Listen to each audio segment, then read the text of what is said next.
हिंसा में सुलगे संभल को तो सीएम योगी ने संभाल लिया, लेकिन उस सियासत का क्या जो संभल को भड़काने में आउट ऑफ कंट्रोल होती जा रही। वोट बैंक के चक्कर में नेता संभल जाने के लिए लाइन लगाए बैठे हैं। क्या अखिलेश यादव, क्या राहुल गांधी, सबको इस वक्त संभल दिख रहा है। यह तब है जब संभल का माहौल अब शांत है। स्कूल खुल चुके हैं, दुकानें खुल चुकी हैं, लेकिन इकोसिस्टम को तो संभल की शांति शायद हजम नहीं हो रही, इसलिए वो माहौल को गरमाए रखने में जुटे। लेकिन उनकी यह राजनीति संभल पर चलेगी नहीं, क्योंकि संभल के पत्थरबाजों और गोलीकांड का ऐसा सच सामने आ गया जो सबको हिला कर रख देगा। आज हम इसके बारे में आपको विस्तार से बताएंगे, लेकिन पहले देख लीजिए कि अब जब संभल में सब कंट्रोल में है तो किस तरह से राजनीति हो रही है। अखिलेश यादव संभल जाने के लिए बेचैन है। अखिलेश यादव खुद कह रहे हैं कि वो हर हाल में संभल पहुंचेंगे। उधर खबर है कि राहुल गांधी भी संभल जाने की तैयारी कर चुके हैं। अखिलेश की बेचैनी तो समझ में भी आती है। संभल हिंसा में उनके सांसद जियाउर रहमान बर्क और इलाके के विधायक इकबाल महमूद के बेटे पर शिकंजा कसता दिख रहा है। दोनों पुलिस के रडार पर आ चुके हैं। इन दोनों पर क्या आरोप हैं और संभल हिंसा की साजिश में इन दोनों का क्या कनेक्शन सामने आ रहा है, उसके बारे में आगे बताऊंगा। पहले अखिलेश यादव को सुनिए, जो योगी सरकार पर उन्हें और उनकी पार्टी के नेताओं को संभल जाने से रोकने का आरोप लगा रहे हैं। विपक्ष न जाए वहां पर जो लोग परेशानी और तकलीफ में हैं, उनकी बात न सुन पाए, इसलिए इंटरनेट बंद है। वहां पर कोई जा नहीं सकता है। हमारे दो लीडर ऑपोजिशन हैं, दोनों हाउस के, दोनों जाना चाहते हैं आज, लेकिन दोनों को जाने की परमिशन नहीं दे रहे हैं। अगर यहां से चल दें, मान लीजिए अभी गेट बंद कर देंगे।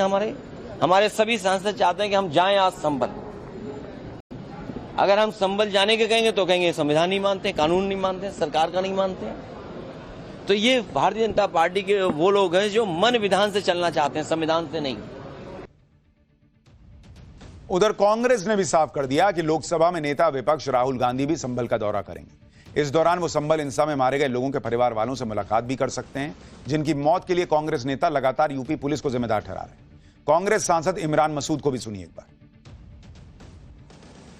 ये पुलिस ने गोली मारी है और सीधे गोली मारी है। पुलिस ने सीधे गोली मारी है। गोली मारने के सारे वीडियो फुटेजेस हैं। इस तरह से कर करके गोली पुलिस के अंदर मार रहा है। दिखाई दे रहा है कि पुलिस सीधे गोली मार रही है। सर पे गोली लग रही है, छाती पर गोली लग रही है। पुलिस की गोली से नहीं मारे गए हैं। ये आपसी लड़ाई विधायक और सांसदों की आपसी लड़ाई। नहीं, गोली पे पुलिस लिखा हुआ है और नॉन पुलिस लिखा हुआ है। क्या गोली पे पुलिस और नॉन पुलिस नहीं लिखा हुआ है। सर पे गोली लगी है, सीने पर गोली लगी है, बिना फॉरेंसिक जांच किए सारे के सारे तो ये अपना भी दिए जा रहे हैं। ये सब चीजें इसीलिए करने की कोशिश कर रहे हैं क्योंकि इसमें सीधे पुलिस फंस रही है और पुलिस के उसके अंदर दोष है। इमरान मसूद शायद भूल गए, वो जो कह रहे हैं कि गोली पे पुलिस और नॉन पुलिस लिखा है। पुलिस की गोली जो है ना, उसका एक एक गोली का हिसाब रहता है। जिन्हें गोली लगी वो कहा जा रहा है कि भाई वो देसी कट्टों की गोली थी, पुलिस देसी कट्टा लेके आई थी क्या। संभल पर जो नेता राजनीति कर रहे हैं वो पत्थरबाजों को क्यों कुछ नहीं कह रहे, वो दंगाइयों को कुछ क्यों नहीं कह रहे भाई, जिन्होंने पुलिस पर हमला शुरू किया। संभल हिंसा का एक नया वीडियो सामने आया है जिसमें पत्थरबाजों और दंगाइयों का सच दिखता है। यह संभल में 24 नवंबर को हिंसा की सबसे लेटेस्ट तस्वीर आपको दिखा रहा हूं, जिसमें भीड़ के बीच एक शख्स हाथ में बंदूक पकड़े नजर आ रहा है। कोई इमरान मसूद से पूछे कि यह बंदूक पुलिस ने थमाई है क्या इसको। यही नहीं, भीड़ में शामिल लोग वहां लगे सीसीटीवी कैमरों को भी तोड़ते दिख रहे हैं। अब इस तस्वीर को देखिए, संभल की शाही जामा मस्जिद के पास जुटी पत्थरबाजों की भीड़ किस तरह बेखौफ होकर पुलिस पर पथराव कर रही है। अब पुलिस ने इस वीडियो में नजर आ रहे पत्थरबाजों की लिस्ट बनाई है भाई। ये योगी की पुलिस छोड़ेगी नहीं और उनके खिलाफ कार्रवाई शुरू कर दी। और अगर इतनी ईमानदारी से काम कर रहे थे तो सीसीटीवी क्यों तोड़ रहे थे, बंदूक चलाने की नौबत क्यों आ गई तुमको। और पुलिस क्या यही पत्थर खाने और गोली खाने के लिए बैठी है। संभल में पुलिस पर हुई पत्थरबाजी की एक और तस्वीर देखिए, किस तरह पत्थरों की बौछार से बचने के लिए पुलिस वालों को पीछे हटना पड़ रहा। आप ये देखिए क्या हालत हो गई। और चूंकि इनको अपना वोट बैंक समझ में आ रहा है तो इनको लग रहा है पुलिस को वहां पे वो पत्थर खाते रहना चाहिए। देखिए जरा,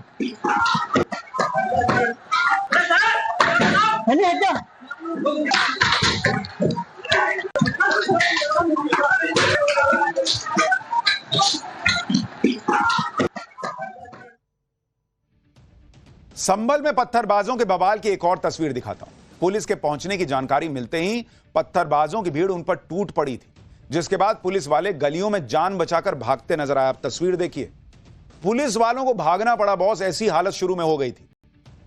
और उसके बावजूद इन दंगाइयों से सवाल पूछने के बजाय कहा जा रहा है कि पुलिस वहां क्या कर रही थी।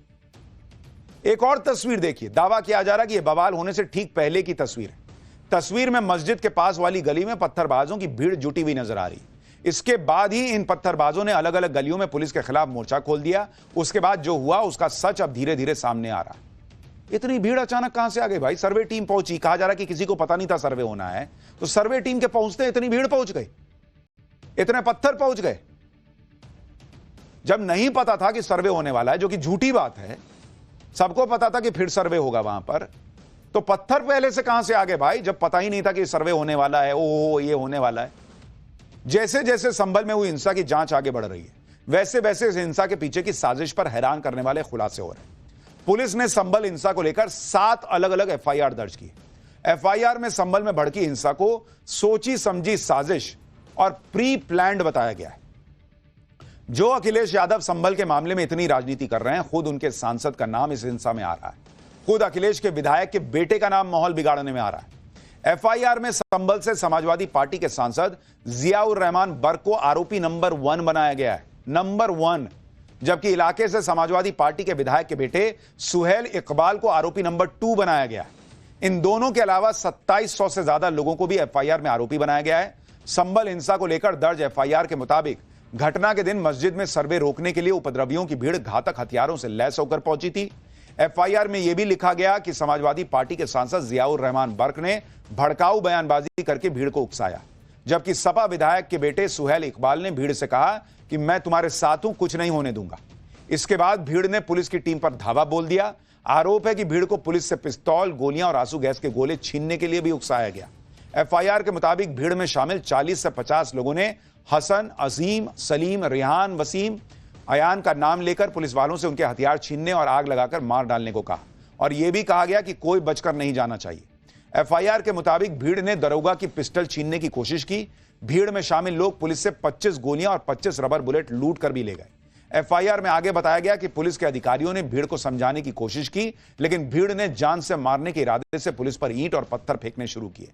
एफआईआर में यह भी दावा है कि भीड़ की तरफ से पुलिस पर फायरिंग भी हुई और भीड़ से घिरने के बाद पुलिस को पीछे हटना पड़ा।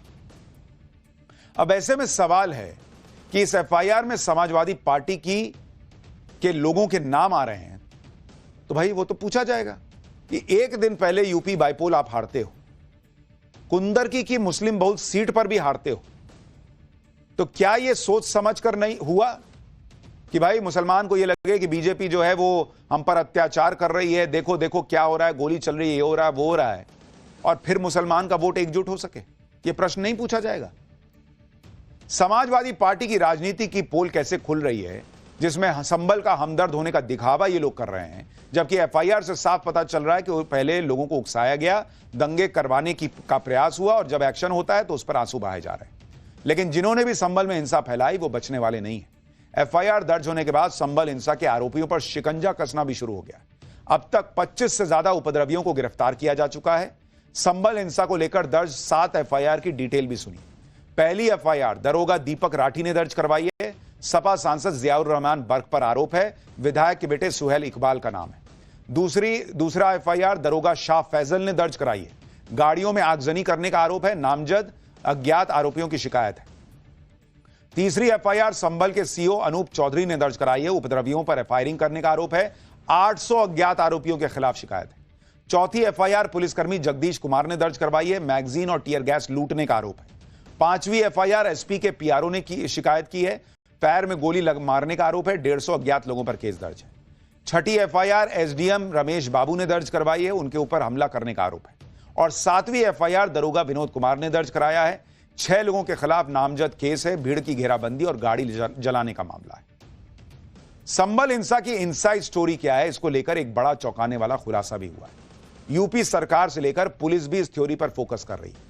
सूत्रों का दावा है कि संभल में जो हिंसा हुई उसका शाही जामा मस्जिद के सर्वे से कोई लेना देना नहीं है, बल्कि संभल में वर्चस्व की जंग में मुसलमान समुदाय के ही 2 गुट तुर्क और पठान आपस में भिड़े और इसके बाद वहां हिंसा भड़क गई। और वर्चस्व की इस जंग के दोनों किरदार समाजवादी पार्टी से जुड़े हैं। एक है संभल से समाजवादी पार्टी के सांसद जियाउर रहमान बर्क, जो तुर्क मुसलमान है। वर्चस्व की इस जंग का दूसरा किरदार है समाजवादी पार्टी के विधायक इकबाल महमूद, जो पठान मुसलमान है। कहा जा रहा है कि दोनों मुरादाबाद संभल के बड़े राजनीतिक परिवार से आते हैं, जिनमें दशकों से इलाके में वर्चस्व की लड़ाई चलती आ रही। संभल में शाही जामा मस्जिद का सर्वे इन दोनों के लिए खुद को साबित करने का बड़ा मौका था। पुलिस सूत्रों के मुताबिक सांसद जियाउर रहमान बर्क के समर्थक और विधायक इकबाल महमूद के समर्थक अलग अलग गुटों में सर्वे के दिन मस्जिद के पास पहुंच गए। कभी कभार नमाज पढ़ने के लिए शाही जामा मस्जिद जाने वाले विधायक के बेटे सुहेल इकबाल ने भी उस दिन सुबह 6 बजे नमाज पढ़ी। पुलिस पहले भी यह दावा कर चुकी है कि 24 नवंबर की सुबह जब बवाल हुआ था, उस वक्त इलाके में 2 गुट भी आमने सामने थे और संभल हिंसा में जिन 4 लोगों की जान गई वो सभी पठान मुसलमान और विधायक इकबाल महमूद के समर्थक बताए जा रहे हैं, जिनकी मौत का आरोप बर्क के दबदबे वाले तुर्क मुसलमानों पर लग रहा है। और इस एंगल को भी ध्यान में रखते हुए संभल पुलिस जांच कर रही है। अब तक जांच और पोस्टमार्टम रिपोर्ट के हवाले से यह भी दावा किया जा रहा है कि हिंसा में मारे गए 4 लोगों को इतने करीब से गोली मारी गई कि गोली शरीर को चीरते हुए पार चली गई, किसी के शरीर से बुलेट नहीं मिली है। तो ऐसे में सवाल पूछा जा रहा है कि इतने करीब तो भाई वही आसपास में जो लोग होंगे वही होंगे। संभल में जामा मस्जिद के सर्वे के दौरान रविवार को हुई हिंसा में पथराव करने वाले शहर के अलग अलग हिस्सों से आए थे। पुलिस के मुताबिक अब तक जिन 25 लोगों की गिरफ्तारी हुई, उनमें से ज्यादातर लोग हिंसा प्रभावित इलाकों के रहने वाले नहीं हैं। उनके घर जामा मस्जिद से करीब 6 किलोमीटर दूर है। वो 6 किलोमीटर दूर से आए थे नमाज पढ़ने। रविवार को सर्वे वाली सुबह जब पुलिस फोर्स का मूवमेंट शुरू हुआ तो इलाके में अचानक हलचल बढ़ने लगी। देखते ही देखते जामा मस्जिद के आसपास की गलियों में पत्थरबाजों की भारी भीड़ इकट्ठा हो गई। पुलिस सूत्रों का दावा है कि ये सभी पत्थरबाज व्हाट्सएप पर बल्क मैसेज भेजकर जामा मस्जिद के पास इकट्ठा किए गए थे। व्हाट्सएप मैसेज के जरिए यह अफवाह फैलने लगी कि मस्जिद में कुछ होने वाला है। व्हाट्सएप ग्रुप्स में इस तरह की अफवाहों के मैसेज वायरल किए गए। इसके बाद शहर के दूसरे हिस्सों से बड़ी संख्या में लोग जामा मस्जिद के पास गलियों में पहुंच गए। सूत्रों का दावा है कि सुबह 8 बजे तक 2000 से ज्यादा लोगों की भीड़ मस्जिद के पास वाले इलाके में पहुंच गई। इसमें ज्यादा संख्या उन युवाओं की थी जो मस्जिद के आसपास के रहने वाले थे भी नहीं। इन उपद्रवियों ने कश्मीर स्टाइल में पुलिस पर पत्थरबाजी की। जिस तरह कश्मीर में पत्थरबाज चेहरे ढककर सेना पर पत्थरबाजी करते थे, ठीक उसी तरह संभल में भी पत्थरबाजों ने मुंह, रुमाल और मास्क और कपड़े से ढका हुआ था। संभल में हुई हिंसा को लेकर खुफिया विभाग को जो रिपोर्ट मिली है वो तो और भी चौंकाने वाली है। खुफिया विभाग के सूत्रों के मुताबिक 24 नवंबर की हिंसा को दोहराने की साजिश हो रही है। 29 नवंबर को सर्वे रिपोर्ट जमा करने वाले दिन हिंसा की आशंका जताई जा रही है। खुफिया सूत्रों के मुताबिक 29 नवंबर को लोगों को सड़क पर उतरने के लिए भड़काया जा रहा है। मस्जिद बचाने जैसे मैसेज के जरिए लोगों को उकसाया जा रहा है। इंटरनेट बंद होने की वजह से मौखिक रूप से भड़काने की खबरें मिल रही हैं। संभल हिंसा को लेकर हम इतनी डिटेल में आपको इसलिए बता पा रहे हैं क्योंकि टाइम्स नाउ नव भारत के हमारे सहयोगी पहले दिन से वहां पर है। गौरव, जिन्होंने जान पर खेलकर उस दिन रिपोर्टिंग की, जो हमारे कैमरा पर्सन है, उन्होंने वहां तस्वीरें कैद की, वो अभूतपूर्व है। और इसलिए संभल के मामले में कोई भी जानकारी हम हवाई नहीं दे रहे।